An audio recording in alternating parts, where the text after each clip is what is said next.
बंगाल चुनाव के नतीजे आने के बाद लगातार भाजपा कार्यकर्ताओं पर हो रहे हमले को लेकर विरोध स्वरूप जिला सचिवालय में 2 घंटे के लिए सांकेतिक धरने पर बैठे भाजपा प्रदेश अध्यक्ष चौधरी ओम प्रकाश धनखड़।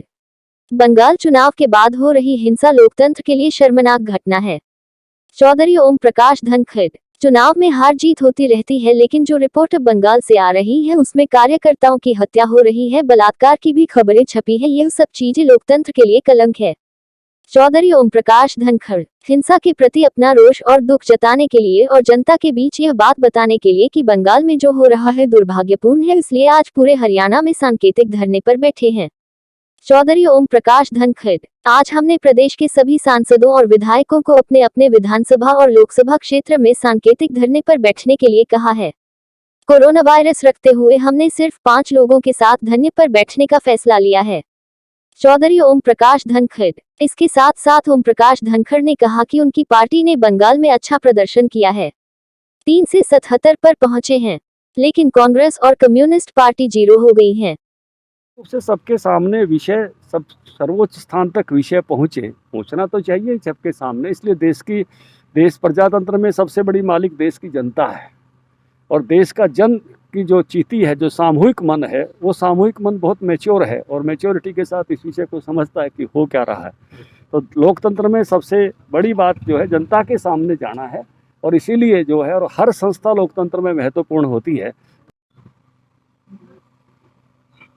बंगाल में लगातार जो भारतीय जनता पार्टी के कार्यकर्ता और नेताओं के साथ जो हिंसक व्यवहार हो रहा है, क्या चुनाव के बाद जो बहुत ही, मैं कहूँगा कि लोकतंत्र के लिए बहुत ही शर्मनाक घटना है।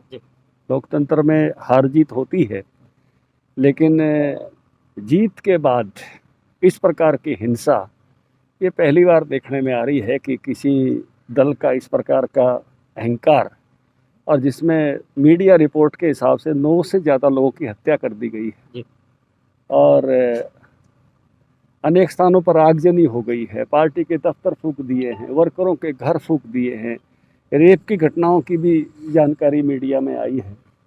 तो मैं कहूँगा कि ये इतनी दुर्भाग्यपूर्ण घटना है जो लोकतंत्र पर कलंक है।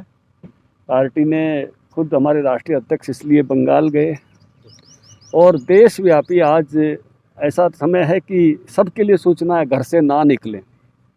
ऐसे समय में भी आके हमको धरना देने के लिए विवश होना पड़ा इस महामारी के समय में।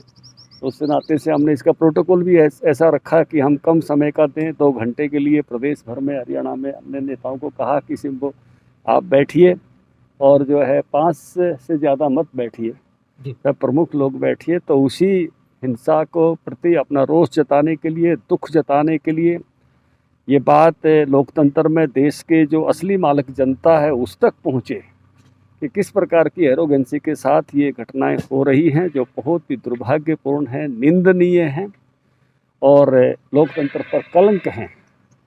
तो इस प्रकार की एरोगेंसी किसी भी दल की जीत हार लोकतंत्र में, तो भारत की खूबसूरती यही रही है कि हमारे 75 साल होने को हैं, बहुत ही आराम से यहाँ सत्ताएं बदलती हैं। देश की सत्ता बहुत आराम से बदल जाती है, किसी एक भी व्यक्ति पर प्रहार हुए बगैर प्रदेशों की सत्ता बदल जाती है। लेकिन ये घटना वास्तव में शर्मसार कर रही है लोकतंत्र को, और उसकी दर्द में, उसकी पीड़ा में, उसकी वेदना में आज हम यहाँ धरने पर बैठे हैं। हमारे रोहतक के सांसद डॉक्टर अरविंद शर्मा भी, हमारे पूर्व विधायक नरेश जी भी, हमारे जिला अध्यक्ष विक्रम कादियान जी भी, अन्य कुछ साथी जो यहाँ व्यवस्था में इंतजाम में हैं। तो इसके चेताने के, और प्रदेश भर में भी आज हमारे जो सांसद हैं, विधायक हैं, सबको मैंने कहा है कि इस घटना के विरोध में अपने अपने स्थान पर आप धरना दें, इसके प्रति नाराजगी, रोष, दुख और अपनी वेदना जताएं। चुनाव आयोग ने लगातार कहा कि लॉकडाउन लगा हुआ है, ये खुशियां ना मनाई जाए, उसके बावजूद भी बंगाल में लगातार लोग इकट्ठा हो रहे हैं और अवहेलना की जा रही है। देखिए, मैं कहूँगा कि बहुत ही दुर्भाग्यपूर्ण है कि अलग तरह की व्यवहार सामने आ रहा है, जिस व्यवहार की इस देश में अपेक्षा नहीं की जाती। बहुत मैच्योर लोकतंत्र है भारत का, जिसके इतने बड़े लोकतंत्र की सर्वव्यापी प्रशंसा होती रही है। हमने बड़े से बड़े वर्षों तक शासन करने वालों को बहुत आराम से बदलते हुए देखा है, जिन्होंने 2-2, 3-3 बार सत्ता देश की संभाली, लेकिन सत्ता उनके हाथ से लोकतंत्र में गई तो बड़े आराम से सत्ता परिवर्तन हुआ है। लेकिन यहाँ दूसरी बार उन्हीं की सरकार बनने पर ऐसी एरोगेंसी ये पहली बार देखने में आ रही है, जो बहुत ही दुर्भाग्यपूर्ण है। तो जनता की रक्षा के लिए उनकी जिम्मेवारी है। एक एक जन की सरकार जो बनती है वो दल की नहीं होती, वो सबकी होती है। बनने के बाद, बनने तक हमारे यहाँ दल होता है, बनने के बाद सबकी होती है और सबके रूप में ही सरकार को व्यवहार करना होता है। चुनाव नतीजे अनुरूप नहीं रहे, कहाँ खामियां रह गई? देखिए, भारतीय जनता पार्टी ने बहुत अच्छा प्रदर्शन वहाँ किया है। 3 से हम 77 सीटों पर पहुँचे हैं। कम्युनिस्ट पार्टी 0 हो गई है, कांग्रेस 0 हो गई है। इसलिए बहुत सारे लोग, कम्युनिस्ट पार्टी के लोग यहाँ धरनों पर भी बैठे थे, लाल झंडे लेकर, आपको पता है, बॉर्डर पर भी बैठे थे। अब उनको समझ जाना चाहिए कि कम्युनिस्ट पार्टियों का भविष्य क्या है।